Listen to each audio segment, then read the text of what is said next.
அதுக்கே அவன் அடிச்சிருக்கணும். அதுக்கு என்ன சொல்லிருக்கணும்? அதுக்கு என்னடா சொல்லிருக்கணும்? அவன் அன்னைக்கு கூட்டு வரான்னு சொன்னதான் அவனை எப்படி நீ அவன் கூட நீ கேட்க போடலாம். அதுக்கு பதில் சொல்லு. என்னம்மா தம்பி, நீ 5 நாள் வரலன்னு சொன்னா அப்புறம் எனக்கு தெரியும்.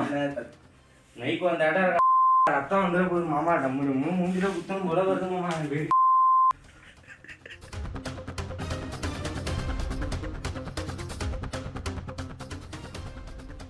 அண்மை செய்தியை பார்க்கின்றோம்.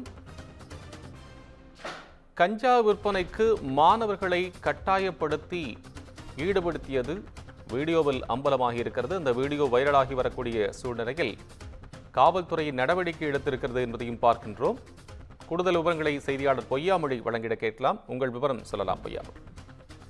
வணக்கம் கோபாலகிருஷ்ணன். கடலூர் மாவட்டம் சிதம்பரம் சீர்காழி செல்லும் சாலையில் பிரபல அரசு ஐடிஐ இயங்கி வருகிறது.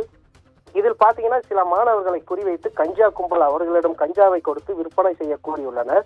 இதில் 2 மாணவர்கள் கஞ்சா விற்பனையில் ஈடுபட்டது தெரிய வந்தது. ஒரு மாணவன் கஞ்சா விற்காமல் வந்ததால் அந்த மாணவனை கஞ்சா கும்பல் எரிச்சலை கிளப்பியுள்ளது. இதனை அடுத்து 2 மாணவர்களையும் சிதம்பரம் ஓமகுளம் பகுதியில் தனியார் விடுதியில் ரூம் போட்டு அங்கு வர வைத்து மாணவர்கள் ஏன் கஞ்சா விற்கவில்லை என கடுமையாக தாக்கியுள்ளனர். மேலும் பாத்தீங்கன்னா கஞ்சா பணம் ஏன் தரவில்லை, பாதி பணம் மட்டுமே கொடுத்துள்ளீர்கள், ஏன் பாதி பணம் தரவில்லை என 2 மாணவர்களையும் ஆசாமிகள் தாக்கும் காட்சிகள் சமூக வலைதளங்களில் வைரலாகி பெரும் பரபரப்பை ஏற்படுத்தியுள்ளது. மேலும் இந்த வழக்கில் தொடர்புடைய பிரபல கஞ்சா வியாபாரி உடாப்பு சிவா என்பவனை குண்டர் தடுப்பு சட்டத்தில் கைது செய்தனர் சில தினங்களுக்கு முன்பு. மேலும் அவரை கைது செய்து சிறையில் அடைத்தனர். மேலும் வினோத்குமார் என்பவரை சிறையில் உள்ள நிலையில் மாணவர்களை தாக்கும் காட்சி வீடியோ பதிவு செய்யப்பட்டு வெளியிடப்பட்ட முக்கிய குற்றவாளியான விமல்ராஜ் என்பவனை அண்ணாமலை நகர் காவல் ஆய்வாளர் அம்பேத்கர் தலைமையிலான போலீசார் தீவிரமாக தேடி வருகின்றனர்.